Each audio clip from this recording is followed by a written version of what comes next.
My name is Jillian Perrick, and I'm a lover of all things orange chocolate. Think One Tree Hill is way better than the OC.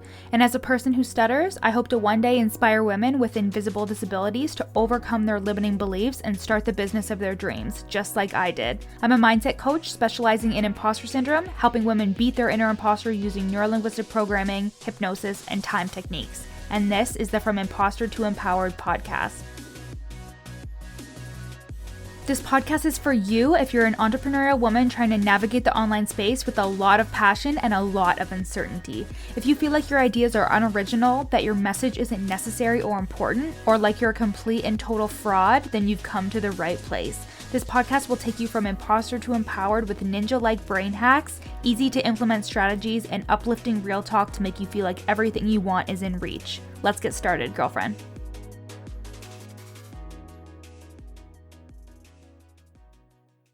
Hello and welcome back to From Imposter to Empowered.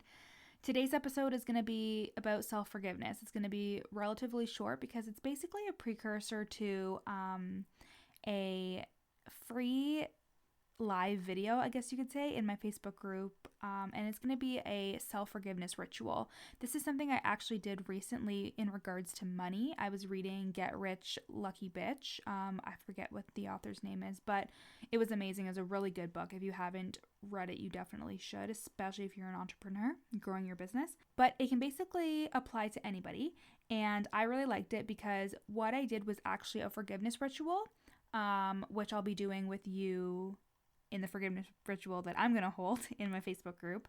And it kind of had me thinking about imposter syndrome specifically and forgiving yourself for the things that you believe about yourself or those hardships that we've endured. So I'll try and give you some examples in terms of with money.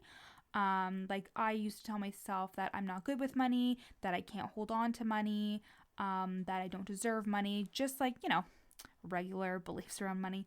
And the thing about this is that by holding on to those beliefs, I was also holding on to the guilt and the shame around thinking those things about myself.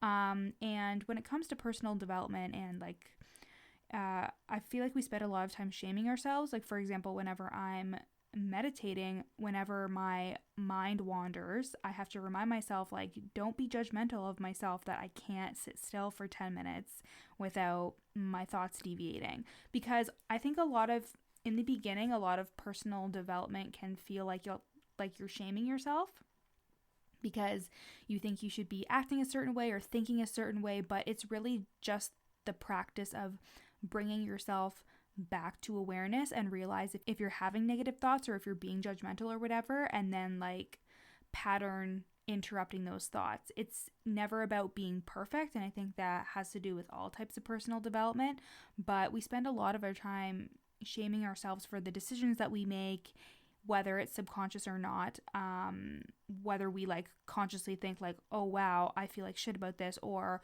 whether the guilt and the shame is more subconscious where you're not really thinking that you're shaming yourself, but you are because you're punishing yourself by sabotaging yourself in different ways. Kind of like how someone who would overeat is punishing themselves for a certain reason, similar to that. That also has me thinking about some relationships where people push away people that are trying to love them because they feel like they're undeserving of love for some reason. So they're punishing themselves by pushing those people away.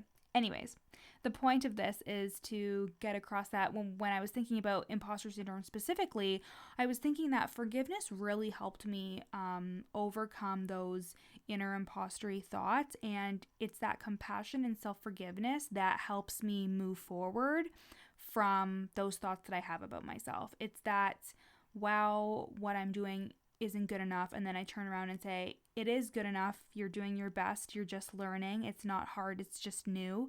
And this is a conscious track that I've had to put myself on. If you have seen some of my content before, then you may know the ski analogy, and if you don't, then I'll repeat it for you. But our neurons in our brain are those neural pathways that we are so used to taking, those subconscious self-sabotaging thoughts, those negative thoughts.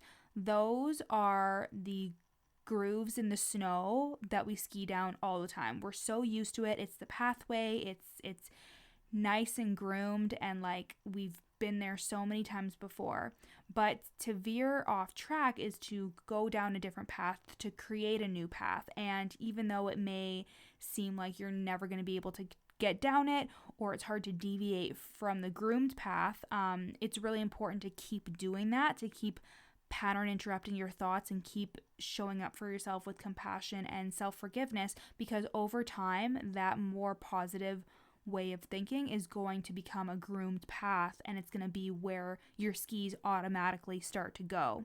So right now, if you're really in the thick of feeling like an imposter and you don't feel good enough and you feel like you have to hustle for your worth and you're procrastinating and you have perfectionism and you just are really in that self-sabotaging behavior because you're constantly playing over all these negative thoughts about yourself, just think of it like a ski hill, in that every time you deviate from that negative groomed path of I'm not good enough and you say, it's okay, I'm just learning, even that little bit of self-compassion and forgiveness is starting to create those new neural pathways. It's starting to create that new way of thinking for yourself. And each time you do that, it gets more and more ingrained.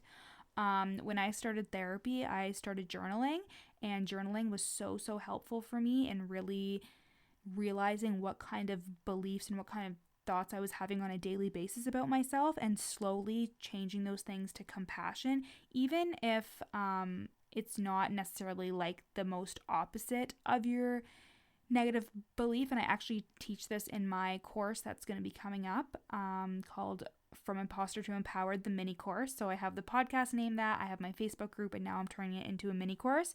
But I teach you belief bridging.